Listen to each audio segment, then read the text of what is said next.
그 약간 여기에 일부 저는 개인적으로 이준석 의원을 제가 참 좋아하는 정치인이라고 몇 번 많이 그쵸. 말을 네, 했었죠. 개인적으로 예. 인연이 있습니다. 이 두 분은. 근데 뭐 인연이라고 인연이 인연이 있죠.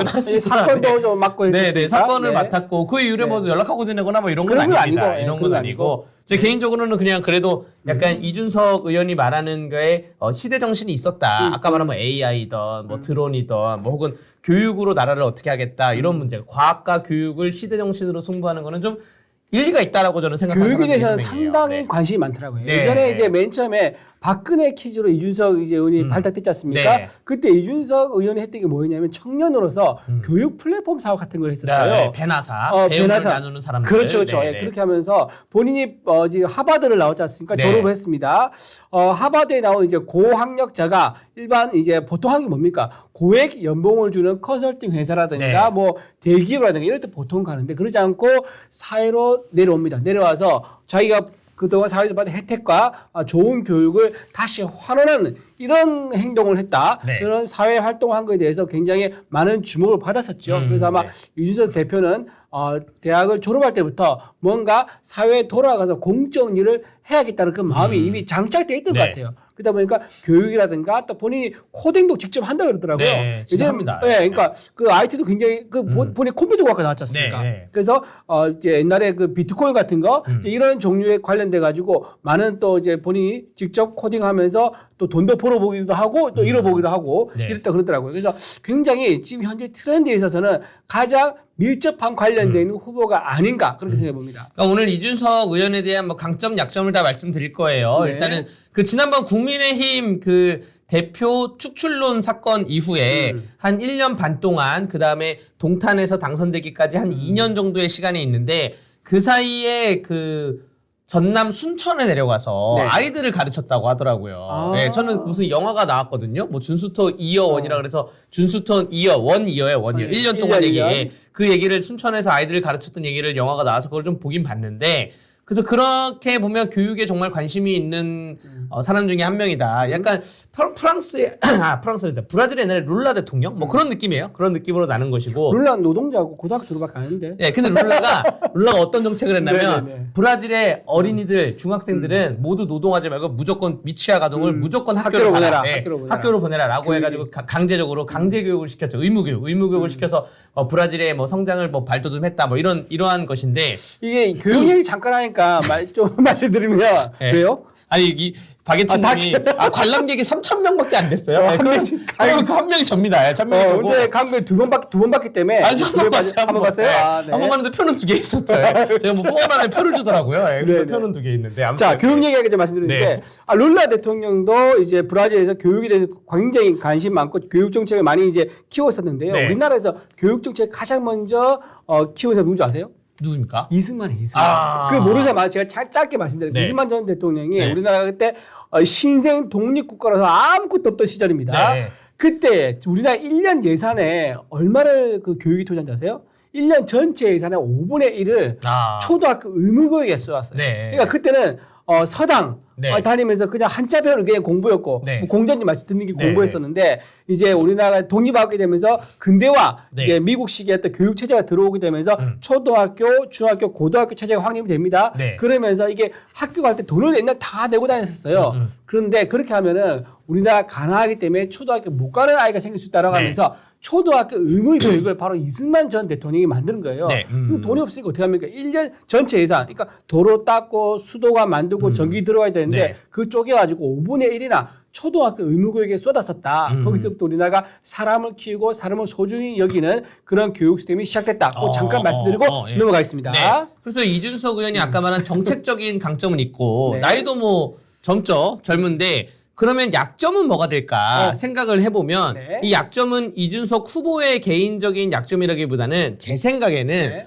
이게 선거가 완주가 될까라는 그런 약간 의문이 들어요. 뭐냐면 우리 이준우 대변인과 저와 네. 둘 다 이준우 대변인 한 30년 정도 이 정치판에서 선거 계속 하셨고 20년 정도. 20년 정도. 나이를 왜 얘기하라 그래? 제가 2006년 5.3일 지방선거부터 열심히 아무튼 예, 그냥 그렇게 국회에 좀 늦게 들어왔습니다. 아, 그렇습니까? 예, 놀다가. 그럼 네. 둘 다 20년 정도를 네. 했는데 예, 이게 예. 결국 뭐가 문제냐면 전국의 250개 지역구에 연락사무소를 둘 수 있냐 없냐. 본선으로 들어가게 되면 대선 후보니까. 네, 대선 되면 그러면서 현수막을 걸 수가 있냐. 유세차가 돌아다닐 수 있냐. 이러한 물리적인 문제가 있거든요. 그러니까 그걸 안 하고 그냥 하겠다라고 하면 모르겠는데 그러면 실상으로 본선거에 들어가게 되면 다른 후보들 그러니까 국민의힘이든 더불어민주당이든 유세차 돌아다니고 뭐 선거운동 돌아다니는데 개혁신당의 선거운동원이 없다고 하면 이거는 아웃 오브 사이트 아웃 오브 마인드예요. 눈에 안 보이면 그 선거 운동을 안 하는 것처럼 보이기 때문에 그래서 저는 그러한 실무적인 걱정이 있고요. 거기에 대해서 잠깐 말씀드리면 네네네. 이렇게 전략을 할 수도 있습니다. 네. 예를 들면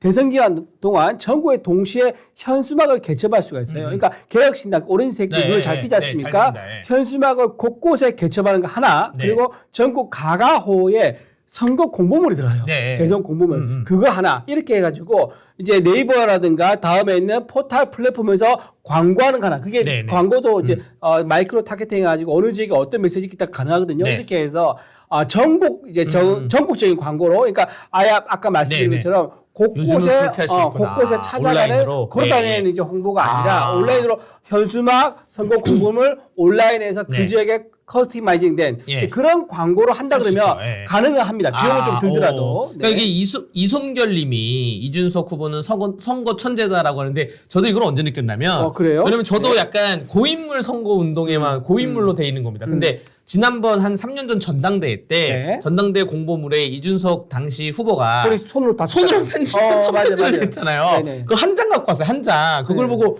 야 비용도 줄이고 근데 이거를 그러니까 저희가 선거 캠프에서 선거 공보물 한 장이었어요? 네, 그거 한 장이었어. 그거 한 장. 아. 그러니까 다 사진 찍고 뭐 8페이지 뭐 12페이지 하잖아요. 근데 네. 그걸 한 장을 그 편지 써서 오는 걸 보고서 사실 이런 거를 선거 캠프 하면 젊은 친구들이 아이디어를 많이 내거든요. 뭐 손편지 한 장으로 하시죠. 근데 그런 거에 대해서 어르신들이 많이 반대해가지고 그동안 못했던 이러한 혁신적이고 개혁적인 선거 운동을 했다는 것인데 저는 그래서 이번 대선에도 이준석 후보의 선거 운동에 대해서 굉장히 기대하고 있습니다. 무언가 나올까. 뭔가 재치 있는 네. 이제 그런 방법이 나올 것 같긴 네. 합니다. 사실 예전에 이런 게 있었어요. 오바마 대통령 때만 하더라도 그때 벌써 2005년 7년쯤인데 네네. 그때 뭐가 논리가 됐었냐면 게임 캐릭터에 네. 대통령 후보자가 나오는 거예요. 네네. 그러니까 총싸움 오바마 얼굴. 네, 오바마 어. 얼굴. 총싸움 게임 캐릭터인데 뭐 요즘은 총싸움 뭐가 있는지 모르겠어요. 근데 뭐 서든어택 뭐 예를 들어서 이런 레인보우 식스 뭐 이런 거 아니에요? 레인보우 식스. 왜? 아니 오랜만에 들어가. 요즘 없어졌어요. 아유 없어진 지 한 20년 된 그래요? 것 네, 죄송합니다. 제가 2000년대 그거 들어가지고. 피파 99 게임 하면서 레인보우 식스를 했던 99년도 네. 게임인데 어쨌든. 죄송합니다. 네. 근데 그 캐릭터에 네. 각종 스포츠 캐릭터든 뭐 총싸움 캐릭터에 대통령 후보자 얼굴하고 외형이 나오는 거예요. 그래서 걸어 다니는 겁니다. 이렇게 네. 막. 그런 건데 이렇게 할지 또 다양한 어떤 걸 할지 그런 거는 이준석 후보에 대해서 좀 기대를 하고 있습니다. 근데 그래서 강점도 있고 약점을 보완을 하면 지금 우리 그 동탄 3자 구도가 승리의 방정식이라고 하는데 이 3자 구도에서 하면 저는 뭐 대한민국 선거가 좀 더 재밌어지는 국민들의 관심을 받을 수 있는 그러한 효과는 있지 않을까 이런 거 있을 것 기대하고 같아요. 있습니다. 네. 굉장히 이제 국민들의 눈과 시선을 이제 국민의 힘과 범여권에 끌어모으는 힘은 굉장히 있을 거다. 네. 특히 어떤 상황이 갖춰져야 되느냐. 국민의힘 후보하고 네. 이재명 대표 후보 지지율이 아주 경쟁이 치열한 상황. 네. 이런 상황이 된다 그러면요. 이준석 네. 이제 후보에 대한 시선이 엄청 졸릴 겁니다. 이준석이가 어느 쪽 손을 들어주냐에 따라 가지고 네. 대선 판이 달릴 수 있는 거예요. 지난번 대선 보십시오. 누가 이겼죠? 윤석열 대통령이 이겼는데 그때 퍼센트가 얼마인지 아세요? 차이가 0.78인 거였습니다. 그러니까 1%가 안 되는 차이, 아주 깻잎 한 장 차이로 이겼거든요. 네. 근데 이번에도 치열한 상황이 또 반복된다. 네. 1% 차이로 만약에 승부가 갈릴 것 같다. 그러면 이준석 후보가 저는 지금 여론조사는 한 10% 정도 나오더라고요. 네. 여론조사마다 다르지만. 네. 근데 막상 그때 가면은 양 진영이 결집하게 할 거기 때문에 이준석 후보에 대한 지지 좀 떨어질 거예요. 그러면 이준석 후보가 넉넉하게 한 5%, 작으면 3% 될 수 있는데 네. 이 3%와 5%가 완전히 승부를 결정짓는 네. 그런 상황이 될 수 있는 거죠. 그런 상황이 되면 아마 이번 대선 승리에서 키는 이준석 후보가 가져가는 거죠.